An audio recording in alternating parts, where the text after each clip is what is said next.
That bleep on Cam. Cam hasn't been the most accurate this year.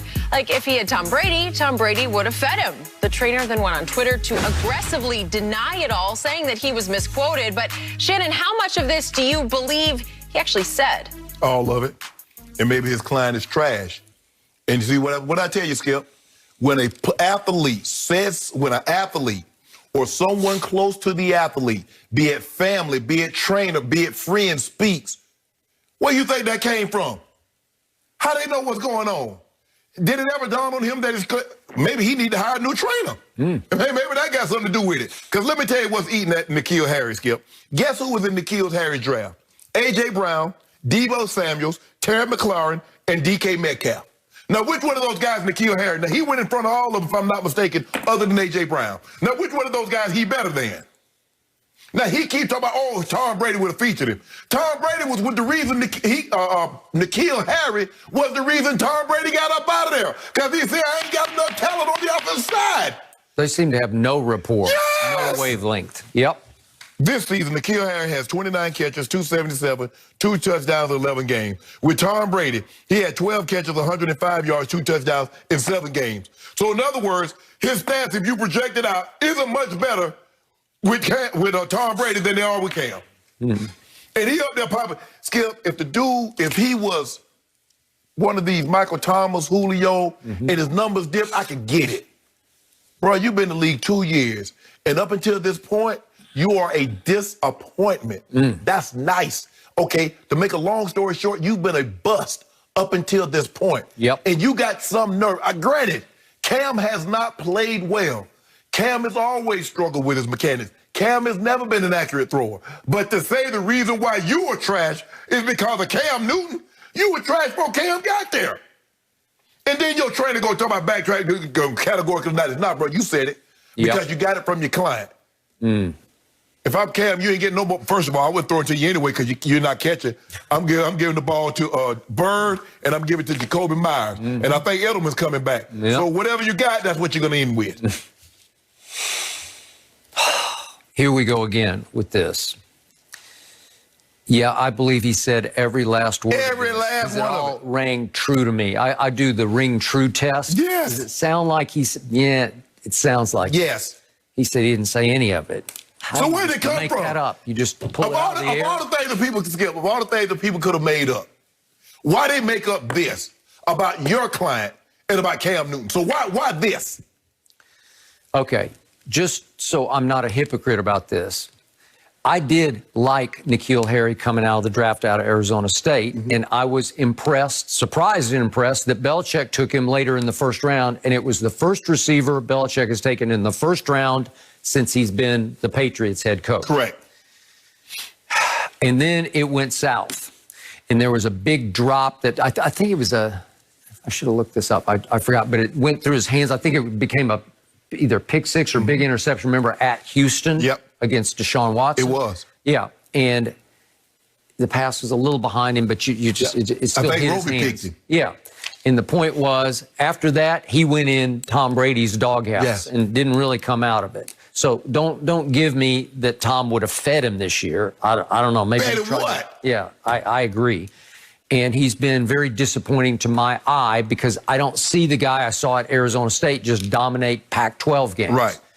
So when you go so far as to say, we've got to put some of that, you-know-what, stuff on Cam, it's such a strong, it's such a disrespectful, dismissive quote of the quarterback you're trying to establish some new rapport with. And I thought you had some connection with him. It seemed like it was getting a little better.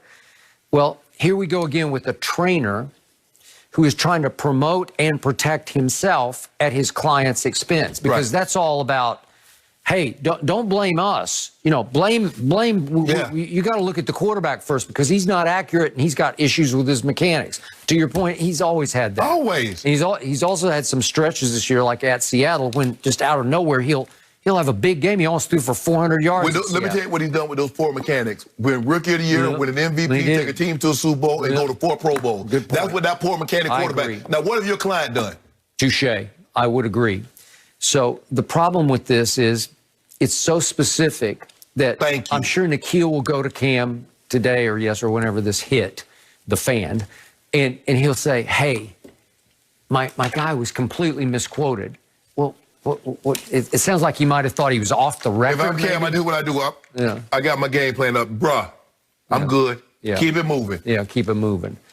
And it won't ring true to Cam, and he won't accept it. And nor should he. To your point, it's so damaging to whatever relationship you've built because now you don't trust the guy at all. Yeah. Because clearly, it's a lot of it could have come from the trainer, but some of it had to be reinforced and validated in conversations with Nikhil. That's what Skip, you know, in sport, you know, we call that pillow talking. I mean, a lot of times you have a wife, you have a girlfriend, you go home and you talk about things that happen at practice, what was said, yada, yada, yada. We go, hold on, bro, why are you discussing that?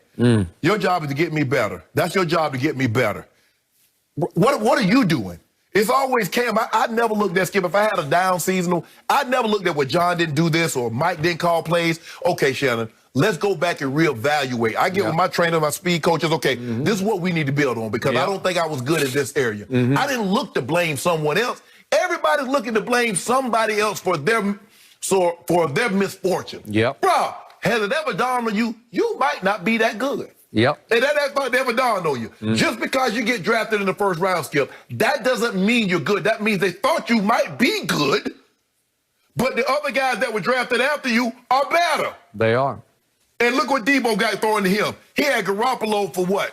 Now he got Beathard and he got Mullen, and he's still making plays. Look at McLaurin. Look what he got thrown to him, Skip. Okay, I gave you DK Metcalf, got Russ. Okay, fine, I gave you that. But you make it seem like Tannehill? Yeah, going to man, this dude. Brown? But he had Mariota for a minute. Yeah, he did. Until Vrabel got wise and bro, I can't win with you. You will get us both fired. Most damaging of all in this quote is that he invoked Brady's name and compared Cam to Brady. Like, well, if Brady were there, the insinuation is we'd be getting accurate. Brady don't fool with you. If Brady was there and Edelman was healthy, who you think hit the passes? If Brady was there, maybe there's a chance that Gronk comes back, and now you number 3 on the totem pole. Where, with a fresh start, new quarterback in here, hey, these new guys too. Jacoby Myers was a quarterback, they moved to wide receiver. Demir Bird, he just came here. Man, this is my time to be the number 1. That's what normally would have happened if you had that mindset. But, bro, for you to blame everything that's going on in your career thus far professionally on Cam, bro, you got to miss me with that. Here's what hurts the most to me from Cam's perspective. I don't think he gets enough credit for trying to replace the GOAT in New England. I told you before the year started, I wouldn't wish this upon anybody because those are winged cleats that you're trying to fill because what's better than that legacy?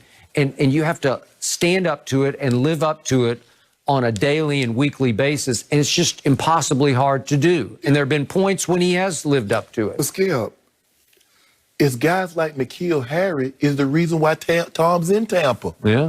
If Tom thought that was they could do, he would have stayed. He would have stayed. He's like, look what I'm throwing to. Man, I'm bouncing. And then Cam comes in there, and granted, Cam, like I said, Cam has never been the most accurate. But for this dude to pretend like he Julio or Mike Thomas, and that for some reason why his numbers are like they are, is not because of my own deficiency or lack thereof skill set. Oh, that's all Cam. Man, you got to put some of that, you got to put that on Cam. Knowing Belichick, this could be the beginning of the end of N'Keal Harry. He might just cut bait with him. Hell, I watched him over the last couple of years. When did it start? When was the beginning? It might be the end, but I'm trying to figure when did the beginning start?